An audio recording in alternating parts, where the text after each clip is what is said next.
नमस्कार दोस्तों, tales by Sandeep में आपका फिर से स्वागत है। क्या आपने कभी अपने सपनों के पीछे भागने की हिम्मत की है? सोचिए, अगर आपको पता चले कि आपका सबसे बड़ा सपना आपके इंतजार में दुनिया के किसी कोने में छिपा हुआ है, क्या आप उसे पाने के लिए सब कुछ छोड़ने को तैयार होंगे? आज हम आपको एक ऐसी जादुई यात्रा पर ले चलेंगे जो न केवल आपके दिल को छुएगी, बल्कि आपकी जिंदगी को बदलने की ताकत रखती है। पाउलो कोएल्हो के मशहूर उपन्यास द अल्केमिस्ट की यह कहानी आपको सिखाएगी कि अगर आप दिल से कुछ चाहते हैं तो पूरी कायनात उसे पाने में आपकी मदद करती है। लेकिन इस यात्रा में कई रहस्य, मुश्किलें और सवाल भी हैं। क्या आपका सपना वाकई आपके लिए है?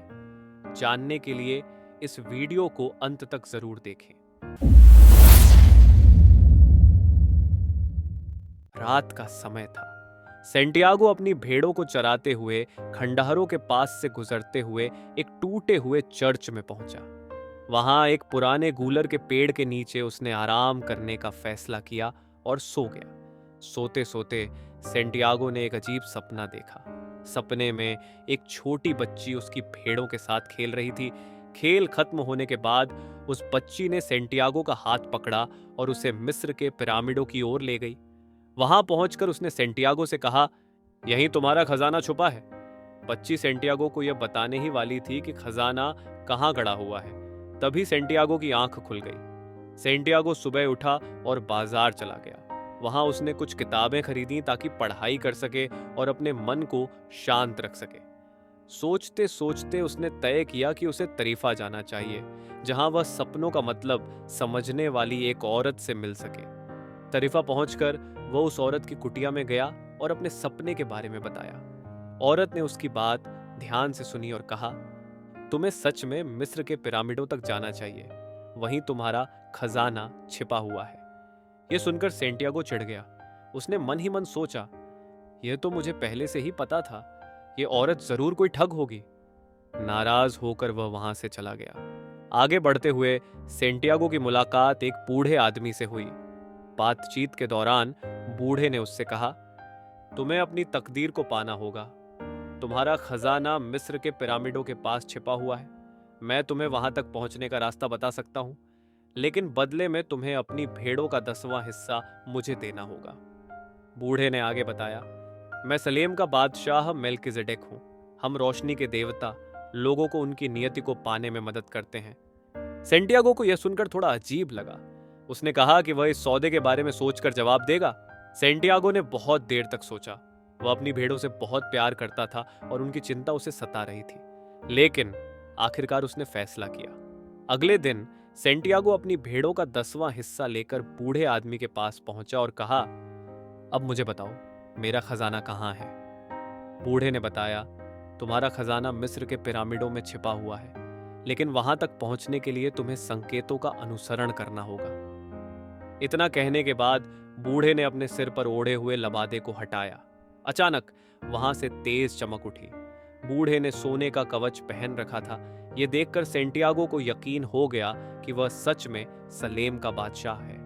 फिर बूढ़े ने सेंटियागो को 2 पत्थर दिए, उरीम और तुम्मीम। उसने कहा, ये पत्थर तुम्हें संकेत देंगे। काला पत्थर हाँ का प्रतीक है और सफेद ना का। इन संकेतों का अनुसरण करना तुम्हें खजाने तक ले जाएगा। बूढ़े को अलविदा कहने के बाद सेंटियागो एक शराब खाने में पहुंचा। वहां उसकी मुलाकात एक व्यक्ति से हुई जो स्पेनिश भाषा बोलता था। सेंटियागो ने उससे मिस्र के पिरामिडों तक पहुंचने में मदद मांगी और कहा कि वह उसका गाइड बने। वह व्यक्ति मान गया, लेकिन बाद में उसने सेंटियागो को धोखा दिया और उसके सारे पैसे लेकर गायब हो गया। सेंटियागो का दिल टूट गया। वह बहुत उदास हो गया और रोने लगा। उसी समय उसे बूढ़े बादशाह द्वारा दिए गए उरीम और तुम्मीम की याद आई। उसने उन पत्थरों से संकेत मांगने का फैसला किया। पहला सवाल उसने पूछा, क्या बूढ़े बादशाह का आशीर्वाद अभी भी मेरे साथ है? पत्थरों ने जवाब दिया, हाँ। दूसरा सवाल उसने पूछा, क्या मुझे मेरा खजाना मिलेगा?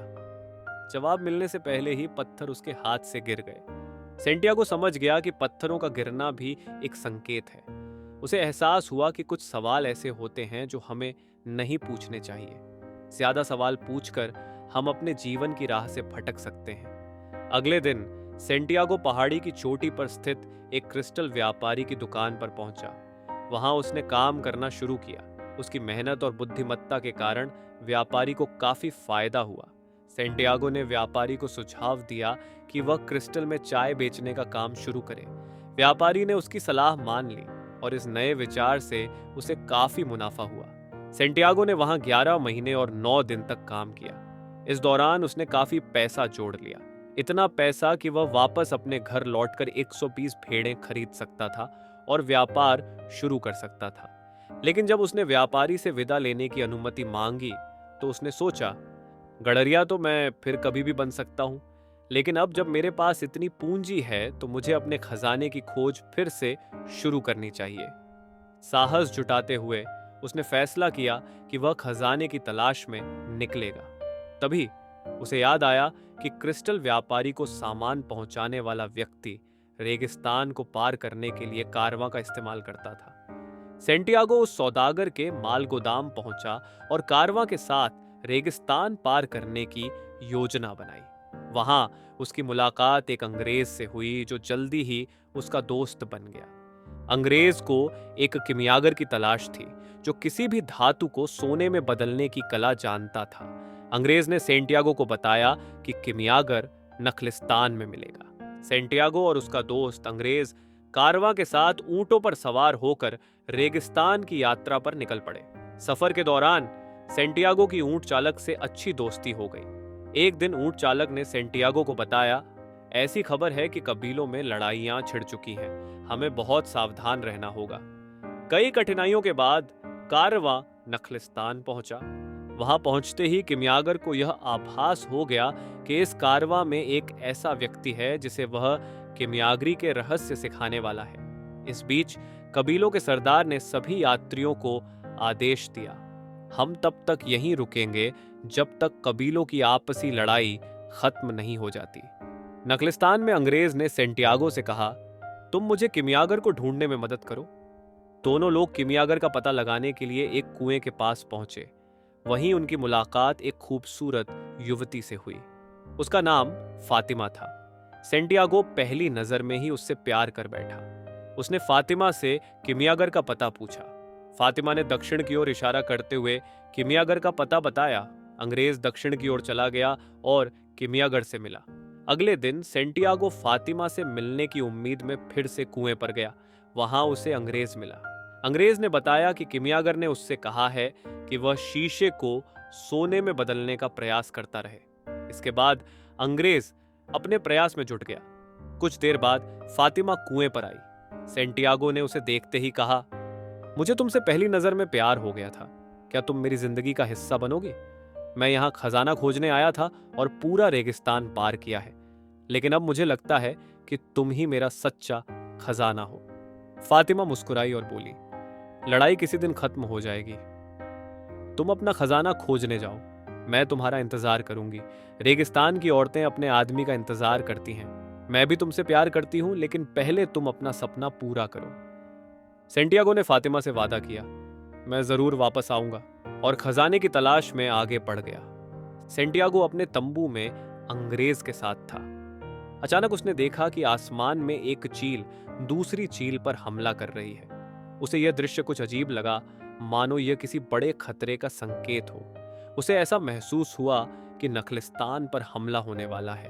वह तुरंत कबीले के सरदार के पास गया और उन्हें अपने अनुमान के बारे में बताया। कबीले के सरदार ने सेंटियागो की बात सुनी और कहा, अगर तुम्हारा अंदाजा सही निकला तो नखलिस्तान के सभी निवासियों को अपनी सुरक्षा के लिए हथियार रखने की अनुमति दी जाएगी, लेकिन अगर तुम्हारी बात गलत साबित हुई तो ये सभी हथियार तुम्हारे खिलाफ इस्तेमाल किए जाएंगे।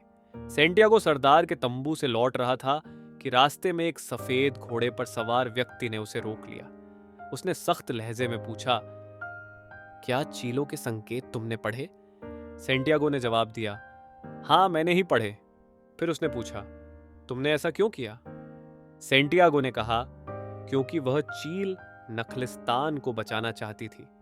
घुड़सवार ने कहा, तुम नियति को बदल नहीं सकते। सेंटियागो ने जवाब दिया, मैंने केवल हमले का अनुमान लगाया है, किसी की जीत का नहीं। लेकिन तुम कौन हो?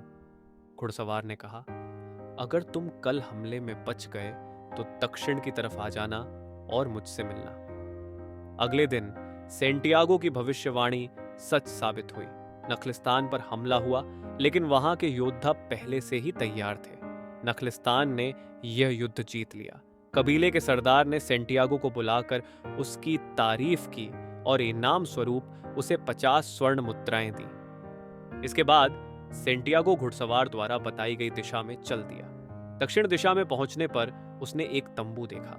तंबू के अंदर उसे किमियागिरी में इस्तेमाल होने वाले सामान दिखाई दिए। तभी वहां एक व्यक्ति अंदर आया। सेंटियागो ने पूछा, तुम मुझसे क्यों मिलना चाहते थे? किमियागर ने जवाब दिया, संकेतों के कारण हवा ने मुझे बताया कि तुम्हें अपनी नियति को पाने में मेरी मदद की जरूरत है। सेंटियागो ने कहा, पर मैं नहीं, अंग्रेज को तुम्हारी जरूरत है।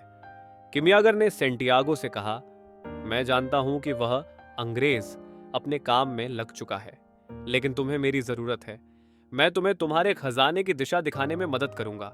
याद रखना, जहां तुम्हारा दिल है वहीं तुम्हारा खजाना है। कल सुबह हम रवाना होंगे।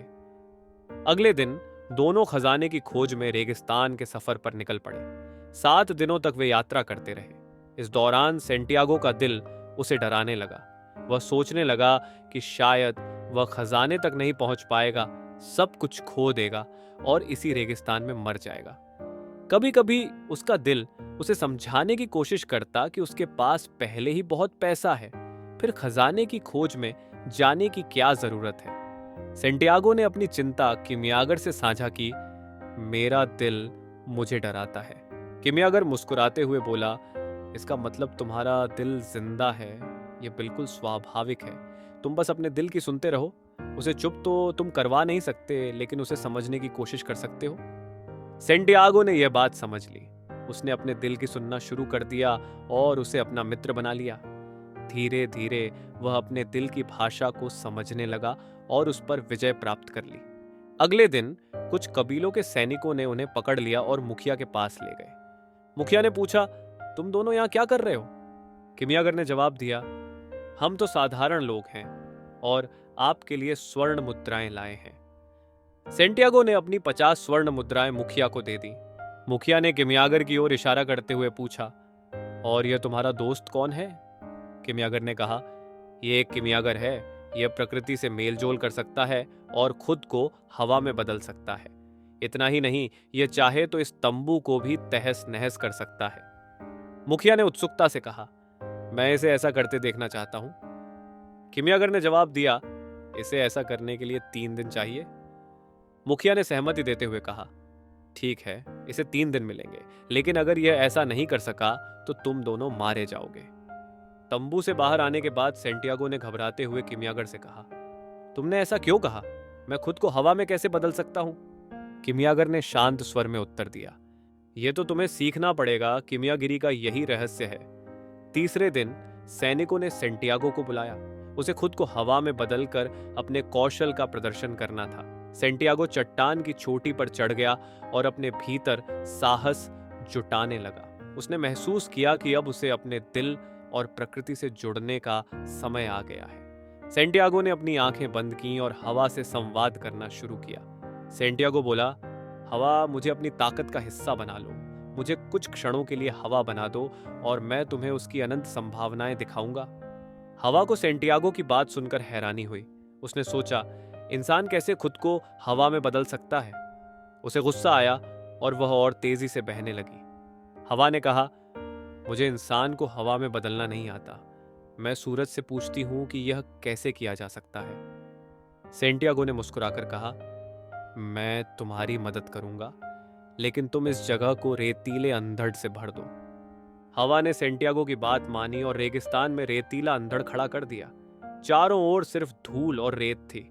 किसी को कुछ भी दिखाई नहीं दे रहा था। सेंटियागो अब पूरी तरह अदृश्य हो चुका था। सेंटियागो ने सूरज से कहा, हे सूरज, तुम इतने ताकतवर हो, क्या तुम मुझे हवा में बदल सकते हो? सूरज ने उत्तर दिया, यह मेरे बस की बात नहीं। यह सुनकर हवा हंसने लगी। उसने सूरज का मजाक उड़ाते हुए कहा, इतने महान सूरज को भी इंसान को हवा में बदलना नहीं आता।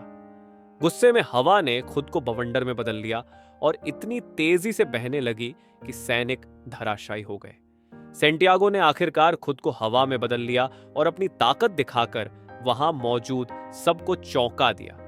सैनिक और मुखिया सेंटियागो की शक्ति देखकर हैरान रह गए। मुखिया ने उन्हें जाने की अनुमति दे दी। किमियागर ने सेंटियागो के साथ अपनी यात्रा फिर से शुरू की। चलते चलते वे एक मठ में पहुंचे। किमियागर ने मठवासी से रसोई का उपयोग करने की अनुमति मांगी। मठवासी ने अनुमति दे दी। रसोई में किमियागर ने शीशे को सोने में बदलकर अपना कार्य पूरा किया। बाहर आने के बाद किमियागर ने सोने को 4 हिस्सों में बांटा। पहला हिस्सा उसने मठवासी को दिया, दूसरा हिस्सा सेंटियागो को देते हुए कहा, यह तुम्हारे उस सोने के बदले में है जो मैंने सैनिकों को दिया था। तीसरा हिस्सा उसने अपने पास रखा। चौथा हिस्सा मठवासी को देते हुए कहा, अगर सेंटियागो को फिर से जरूरत पड़ी तो यह हिस्सा उसके लिए होगा। सेंटियागो ने चौंक कर पूछा, मुझे चौथे हिस्से की क्या जरूरत होगी? मैं तो अपने खजाने की ओर बढ़ रहा हूं। किमियागर मुस्कुराया और बोला, तुम पहले ही 2 बार लुट चुके हो, यह एहतियात के तौर पर है। इतना कहकर किमियागर ने सेंटियागो से विदा ली और अपनी राह चला गया। सेंटियागो ने अपनी यात्रा को जारी रखा। अब वह पिरामिडों के देश मिस्र की ओर बढ़ रहा था, अपने खजाने की खोज पूरी करने के लिए। सेंटियागो रेगिस्तान के टीले पर चलता हुआ पिरामिडों की ओर बढ़ रहा था। उसका दिल उसे बार बार कह रहा था, उस जगह से सावधान रहो जहां तुम्हारे आंसू छलक जाएं। आखिरकार वह एक ऊंचे टीले पर पहुंचा और उसके सामने भव्य पिरामिड खड़े थे। यह दृश्य देखकर उसकी आंखों में आंसू आ गए। उसे अपने दिल की बात याद आई, जहां आंसू छलक जाएं, वहीं तुम्हारा खजाना है। सेंटियागो ने उसी जगह खुदाई शुरू कर दी। वह लगातार खोदता रहा, लेकिन कोई खजाना नहीं मिला। जब वह थककर चूर हो गया, तभी 2 सैनिक वहां आ पहुंचे। उन्होंने सेंटियागो की तलाशी ली और उसके झोले से सोना निकाल लिया। सैनिकों ने सोचा कि उसके पास और भी खजाना होगा, तभी वह यहां खुदाई कर रहा है। उन्होंने उसे और खोदने पर मजबूर किया। सेंटियागो ने पूरी रात खुदाई की, लेकिन कुछ नहीं मिला। सुबह होने पर सैनिकों ने उसे गड्ढे से बाहर खींचा और पीटने लगे। सैनिकों ने उससे पूछा, सोना कहां छिपा है? सच सच बता, वरना मार देंगे। सेंटियागो ने सारी सच्चाई बता दी। मुझे सपना आया था कि यहां खजाना छिपा है। मैंने पूरा रेगिस्तान पार किया, बस इसी खजाने को पाने के लिए। यह सुनकर सैनिक जोर से हंस पड़े। उनमें से एक ने कहा, तुम वाकई पागल हो, एक सपने के पीछे पूरा रेगिस्तान पार कराए। मैं भी एक सपना देख चुका हूं। सपने में मुझे बताया गया था कि स्पेन के एक पुराने चर्च में, जहां गडरिये रात को सोते हैं, गूलर के पेड़ के नीचे खजाना छिपा है। लेकिन मैं क्या तुम्हारी तरह पागल हूं जो एक सपने के पीछे पूरी दुनिया घूमता फिरूं? इतना कहकर सैनिक सेंटियागो को छोड़कर चले गए। सेंटियागो सैनिकों की बात सुनकर खुशी से झूम उठा। अब उसे पता चल चुका था कि उसका खजाना कहां छिपा है। वह सोचने लगा कि स्पेन वापस कैसे जाएगा, क्योंकि उसके पास पैसे नहीं थे। तभी उसे किमियागर द्वारा दिया गया सोने का चौथा हिस्सा याद आया। सेंटियागो तुरंत मठ में गया, मठवासी से अपना सोना लिया और स्पेन की ओर रवाना हो गया। वह चर्च के खंडहरों तक पहुंचा, जहां वह पहले भेड़ों के साथ आराम करता था। कूलर के पेड़ के नीचे उसने खुदाई शुरू की। खोदते खोदते उसे एक बड़ा संदूक मिला, जिसमें सोने के सिक्के, गहने और कीमती रत्न भरे हुए थे। सेंटियागो खुशी से झूम उठा। उसने आसमान की ओर देखा और मुस्कुराकर कहा, शुक्रिया नियति, मेरा सपना सच करने के लिए। अब उसके पास वह सब कुछ था जो उसने कभी चाहा था। लेकिन उसकी यात्रा ने उसे यह सिखाया कि खजाना केवल सोने चांदी में नहीं होता, बल्कि हर उस अनुभव, सीख और प्यार में होता है जो उसने अपनी यात्रा में पाया। सेंटियागो ने फातिमा से किए वादे को याद किया और मन में सोचा, अब मैं उसे लेने वापस जाऊंगा। उसकी यात्रा यहां खत्म नहीं हुई थी। ये तो बस एक नए सपने की शुरुआत थी।